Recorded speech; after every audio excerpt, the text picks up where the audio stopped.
അതായത് ഒരു സ്ത്രീ എന്ന് പറയുമ്പോൾ അവർക്ക് പേഴ്സണലായിട്ട് ഒരുപാട് കാര്യങ്ങൾ ഉണ്ടാവും.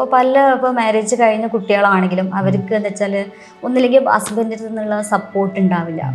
ഹസ്ബൻഡ് പറയും ഇനിയിപ്പോൾ കുട്ടികളെ നോക്കി വീട്ടിൽ ഒതുങ്ങിയിരുന്നോ, വേണ്ട ഇനിയിപ്പോൾ തുറന്ന് പഠിച്ചിട്ട് എന്തിനാ ജോലിക്ക് വേണ്ടിയിട്ടല്ല ഒന്ന് പോകണ്ട, ഇവിടെ ഉണ്ടല്ലോ, അത്യാവശ്യത്തിന് ഇവിടെ ഉണ്ടല്ലോ, അങ്ങനെ ചിന്തിക്കുന്ന പാരൻസ് ഇപ്പോഴും ഉണ്ട്. പഠിക്കാനാണ് അവരിങ്ങനെ ഒളിച്ചും പഠിക്കുന്നത്. അതപ്പോ അവരൊക്കെ ഒരു സിറ്റുവേഷൻ മാക്സിമം എല്ലാവരും സപ്പോർട്ട് ചെയ്യാന്നുള്ളല്ലോ, പഠിക്കാനല്ലേ. പിന്നെ അവര് ഇപ്പൊ നോർമലി നമ്മളാണെങ്കിലും ഒരാളെടുത്ത് പോയിട്ട് എത്ര ഇപ്പൊ എനിക്ക് അത് വേണം ഇത് വേണം, എനിക്കൊരു സാധനം വാങ്ങണം എന്നുണ്ടെങ്കിൽ ഒരാളടുത്ത് പോയി ചോദിക്കേണ്ട ഒരു അവസ്ഥയാണ്. അല്ലെങ്കിൽ ഒരാളെന്ന് പറഞ്ഞാൽ ഹസ്ബൻഡാണ്, എന്നാൽ പോലും നമ്മൾ അവരുടെ അടുത്ത് ചോദിക്കുമ്പോൾ എൻ്റെ അടുത്ത് ഇപ്പോൾ പൈസ ഇല്ല, അല്ലെങ്കിൽ എൻ്റെ അടുത്ത് ഇപ്പോൾ അതില്ല. സ്വന്തമായിട്ട് നമുക്കൊരു ഇൻകം, അതായത് ഒരു സ്ത്രീ എന്ന് പറയുമ്പോൾ അവർക്ക് പേഴ്സണലായിട്ട് ഒരുപാട് കാര്യങ്ങൾ ഉണ്ടാവും. അതെന്താ വെച്ചാൽ അതിപ്പോൾ എല്ലാത്തിനും ഹസ്ബൻഡിനെ ഡിപ്പെൻഡ് ചെയ്യാന്ന് പറയാല് ഭയങ്കര ബുദ്ധിമുട്ടുള്ള കാര്യമാണ്. ചെറുതായാലും വലുതായാലും എല്ലാത്തിനും ഹസ്ബൻഡിന്റെ സഹായം അവരെ മുന്നിൽ കൈ നീട്ടേണ്ട ഒരു സാഹചര്യം വരികയാണ്.